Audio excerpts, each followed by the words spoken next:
It's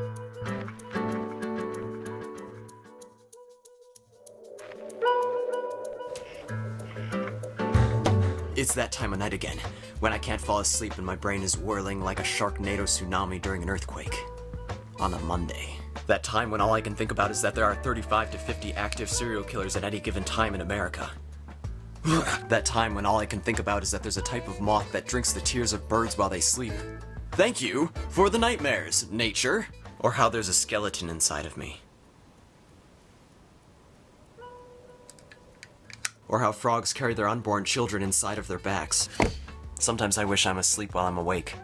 Sometimes I wish I was awake while I'm asleep. You know, that kind of reminds me of a story. So, quite a while back, a couple weeks ago, my cousin was in town. She's the kind of cousin who likes to write on the to-do lists on the refrigerator when no one's looking. Memorize distances between planets, adopt baby, sell on black market. So we were all over at my grandpa's house having a little celebration with some celebratory grape popsicles. I love me a grape popsicle.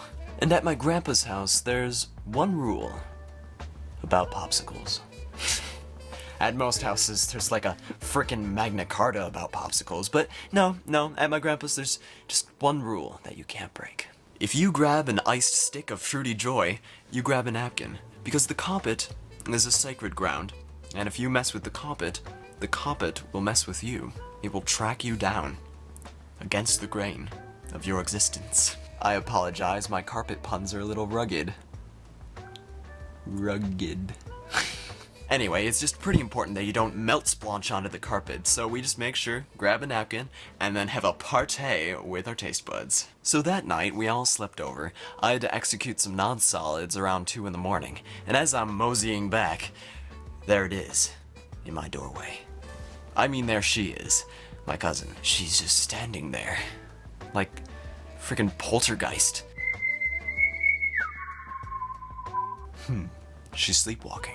And I didn't really know what sleepwalking looked like. Her eyes were like half closed and she was mumbling things like, "No, not the rice pudding. Alpaca drones. Attack. Pew!" So I thought I'd follow her around to see what sleepwalking people do when they're sleepwalking. She walks down the stairs into the kitchen. She opens the freezer. And then she takes out a popsicle, unwraps it, and she's about to walk away and start eating it while she's sleeping. And she pauses. And it's really quiet. I heard a person sneeze in China. It was that quiet.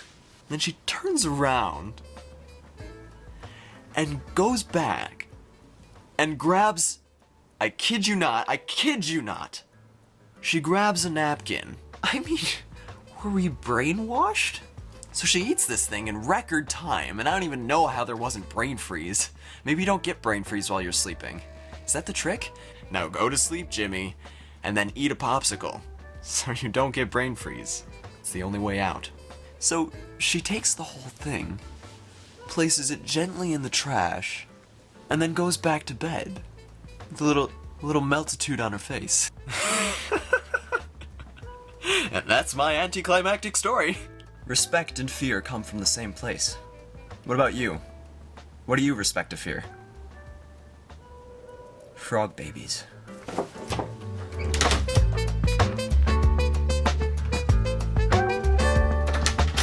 Wait, is the sun out?